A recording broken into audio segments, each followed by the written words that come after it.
Witness Mulan was brought up because of her specific positions within the whistleblower group.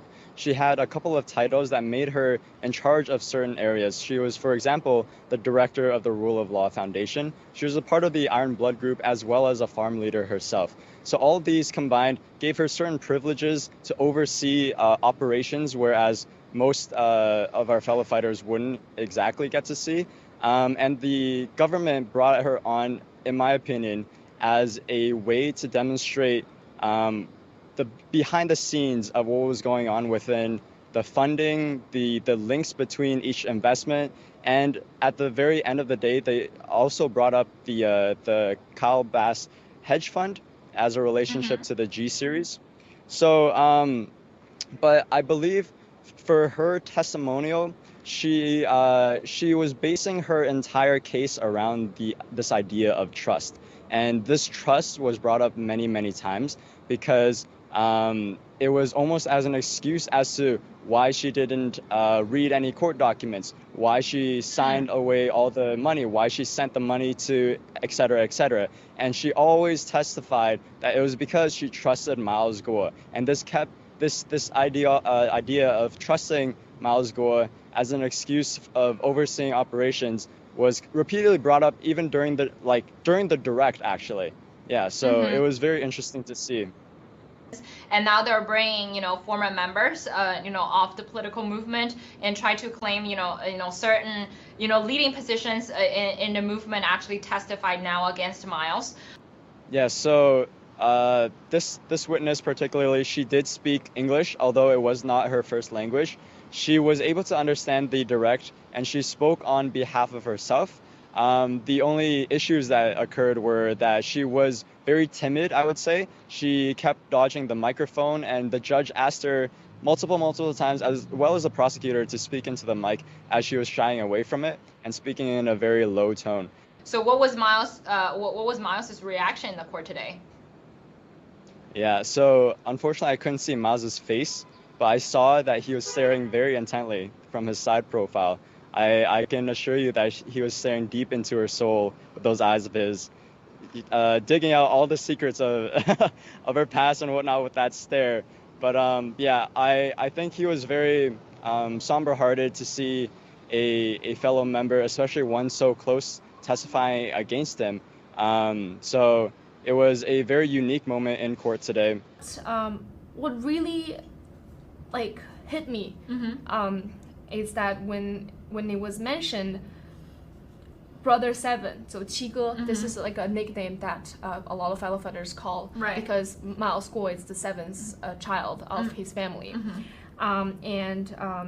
She was asked, why do you call him Brother Seven? She said he asked them to call him that, and he said why? And then she said because followers are like brothers and sisters, we're like a family. And then the prosecutor asked, why is a family? Why do you feel like a family? And she said because we care of each other and we work together.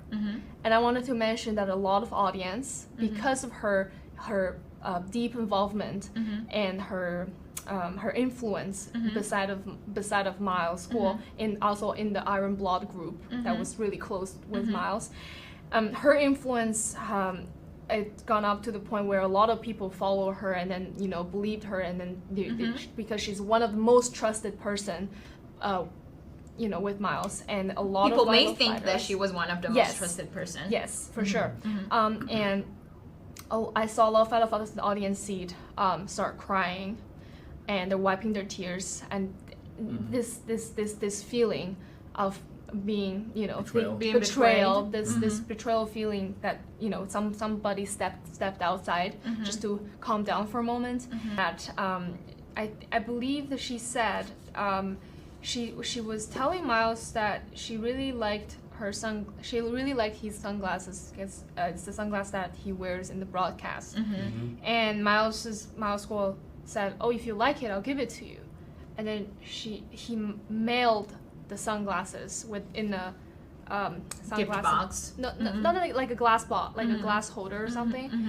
Glasses holder, and then send it by mail to her.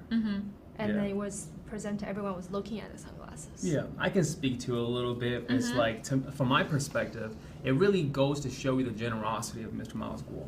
When she was asked, why, like, why does she do certain things that way, or why did she do this? She said, because I believe in Miles. Why did you, for example, why did you sign the documents without reading the documents carefully? And she was saying, because I trust Miles so much. So I didn't really, think about even reading the documents before I sign it.